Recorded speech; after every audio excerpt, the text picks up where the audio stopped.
So Bernadine, what does feminism mean to you?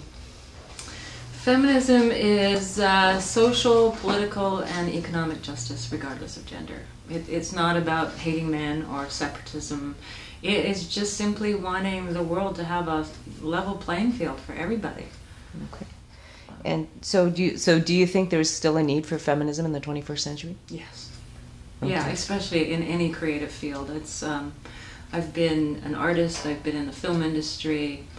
Both of them are ripe with issues around gender and discrimination and prejudices. It's unfortunate that the creative fields seem to have this more than perhaps other fields do, maybe because they're not so legislated. Guerrilla Girls put out stats that say that white male artists make 80 to 90% more than women or artists of color. There's a perception that male art, or art made by men, is more valuable or more credible as art itself. And belief is a powerful thing, that if you believe something is true, then you make it true. So men make more money from their art, therefore their art is more valuable, and women just don't benefit from that kind of perception. I sometimes think that we think that men who paint, for instance, it's somehow much more magical or mysterious or mystical than women who paint. I think also as a society we think women paint in their kitchens, that this is a hobby. It's not serious work, that women don't do serious artwork. We do hobbies. And that comes from way back in Victorian time, when women were, that was a part of their education, was to learn how to sing, learn how to play the piano, learn how to paint, learn how to take care of the kids, learn how to cook, learn how to do all of those things. And men went off, and if they were painters and artists, they went to work. And that was a different thing. We made a distinction a long time ago between male and female art, and I don't think we've undone that. I'm not sure how to undo that. So what drives you to make your art? I'm not just a visual artist, I'm also a teacher, and I'm a social activist. My social activism I can, trace back to being 6 years old, so it's a part of who I am. And for me, content is way more important than form, and so I'm not a slave to one medium. I want my art to be used as a nonverbal language to tell stories, to tell truths, to say certain things to people in a way that somehow gets beyond verbal stuff. So often our verbal language is a buffer between us and what we need to know, and so I try and use my art to be a method of conveying things. So who are your role models, your artist role models? Your inspiration? It's funny because all my role models used to be men.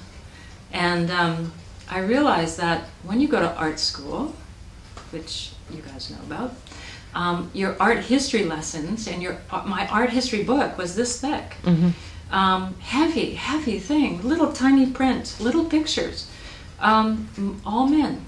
There might be a handful of women in that. And so I was conditioned to have male role models, and it wasn't until very recently when I started doing my own research around women artists and trying to find that information that I started having different role models. So my role models are people like Susan Valadon, who's one of the images that I copied and appropriated for this, who had an incredible life as a woman and as a mother and as a painter, and produced a body of work that's very expressive.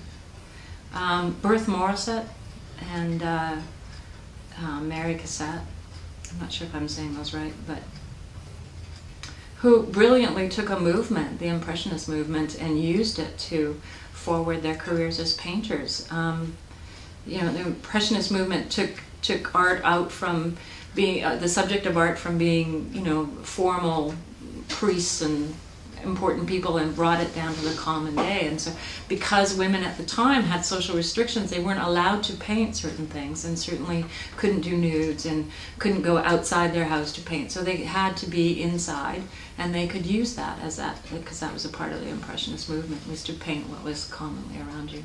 Mm-hmm. Persimmon Blackbridge is a role model just because she brilliantly and authentically talks about really important things. Who else? Mary Pratt, who was told in art school when she married her artist sweetheart that there could only be one artist in the family and she would have to give up being an artist, and paints beautiful pictures of light. So those are my role models, and more so not necessarily about their art, although I love all their art, but who they are as people and as artists. My vision, that's hopefully someday that women will operate on the same playing field as men. There'll be some equality. I doubt that I will see that in my lifetime. It would be nice. What are your challenges as an artist? One of my I had a really wretched childhood, which is, you know, it happens, and lots of people have it, and lots of people have things that they have to get through. But I keep trying not to put that in my art, and so my biggest challenge these days is to be authentic in my work and still not terrify the population with my work.